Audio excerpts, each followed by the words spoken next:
You've also been criticized for your comments. The shooting, we should note, was Wednesday at 10:37 a.m. Eastern.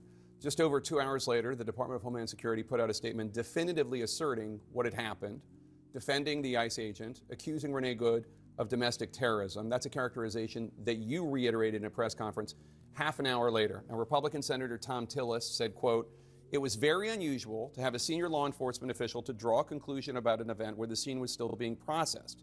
Generally speaking, law enforcement would recognize that a life was lost, that families are changed forever, the shooter's life will change forever. We're collecting video, we're trying to assess the situation."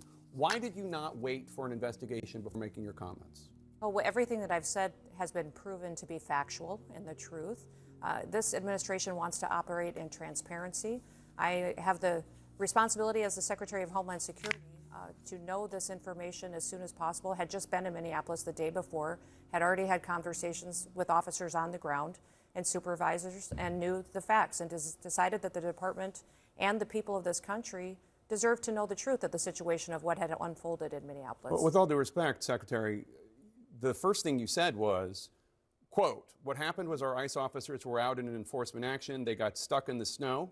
Correct. Because of the adverse weather that is in Minneapolis.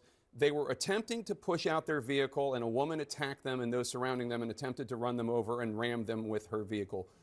That's not what happened. We all saw what happened. It absolutely is what happened. Those officers had been out in enforcement action. A vehicle had been stuck. They had come to help get that vehicle out. That's when this individual started blocking traffic for minutes and minutes. You said that the woman attacked them and surrounded them and attempted to run them over and ram them with her vehicle.